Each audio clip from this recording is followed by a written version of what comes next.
A Associação Orquestra Santa Terezinha do Menino Jesus, aqui do bairro Passagem, está prestes a inaugurar a sua nova sede.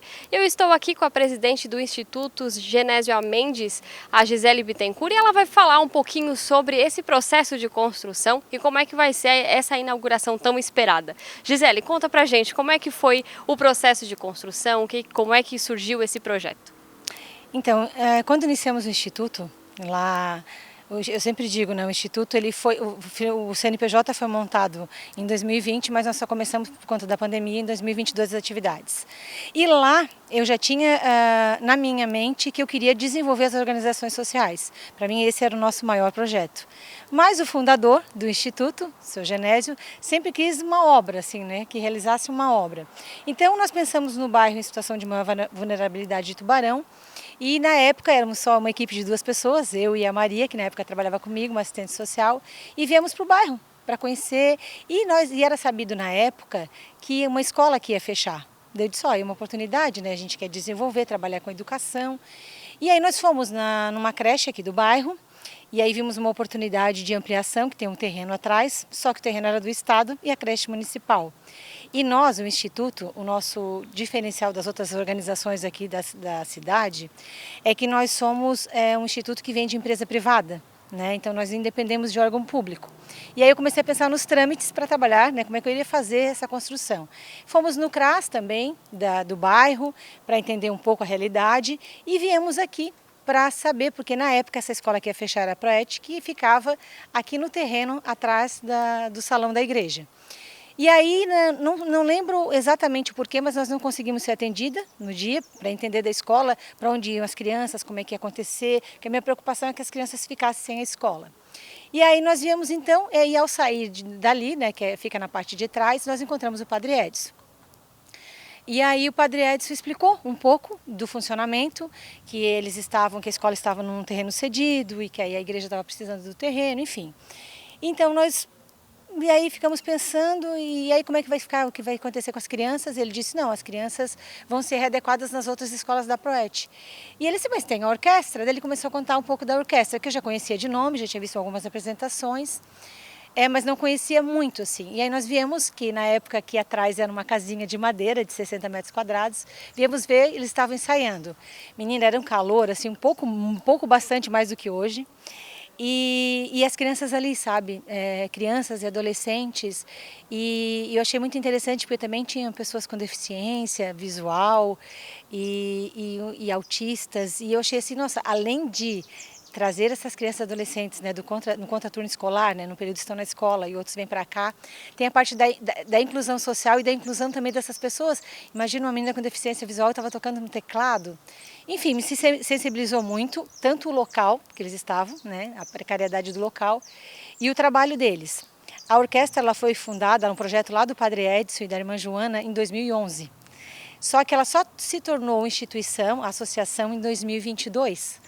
Eu digo que eu tenho um pouquinho de responsabilidade disso também, porque na mesma época ele veio começar a pedir ajudas para a organização, para a orquestra, na época não era associação, e eu dizia para ele que não dava, porque o Instituto só trabalhava com associações que estivessem registradas dentro do seu conselho, né?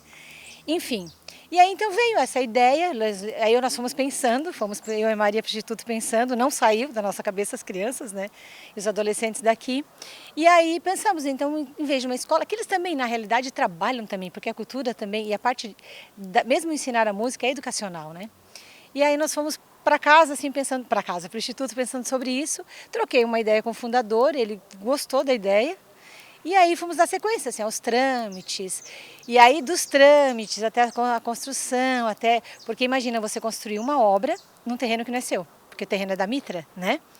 E Deus é tão maravilhoso e providente que é muito provável que a orquestra, agora com a sua sede própria, né, a nova sede, que antes era, mas aí vai ser uma sede, pode-se dizer que vai ser uma sede própria, porque talvez eles consigam comprar um terreno aí vizinho, que dê para a Mitra, e eles fiquem com o terreno e a obra, assim. Nós estamos muito felizes,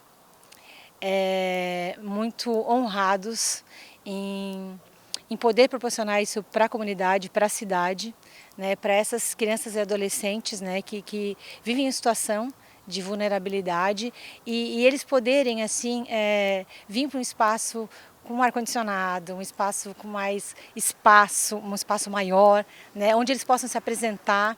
E aí vem outras coisas também que a gente espera, né, que com esse projeto venha a orquestra se profissionalizar cada vez mais, a associação agora, que eles possam diversificar os trabalhos, não só, quem sabe a música, mas aulas de balé, um atendimento psicológico para a comunidade, enfim, dá para fazer outras obras que não sejam, né, a música apenas, e a música é muito importante, porque eu sempre digo que além de alimentar a alma, ela pode alimentar o bolso também, porque a gente pode profissionalizar, por que não, essas crianças e adolescentes, né?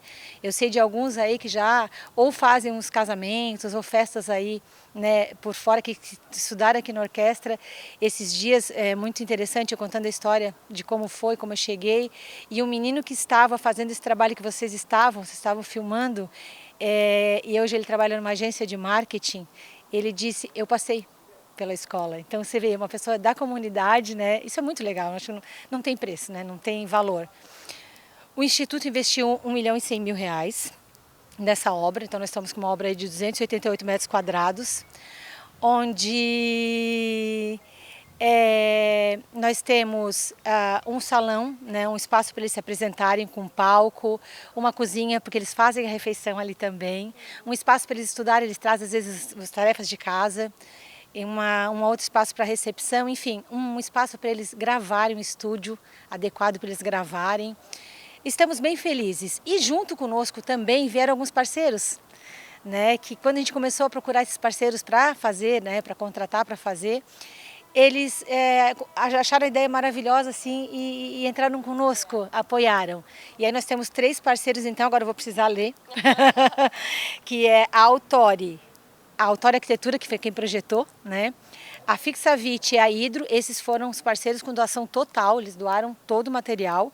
E aí tem outros doadores com doação parcial. Ou foi produtos, ou foi serviço, ou foi uma parte do valor, ou foi aumentando um pouco mais, né, o tempo para pagamento, que são a Cerâmica Filisbino, a Fixavit Argamassas, Esquadrimed, Grupo Bloquete, Farol Distribuidora, Fernandes Acabamentos, Neguinho Serralheria, Paris Tintas e Unividros.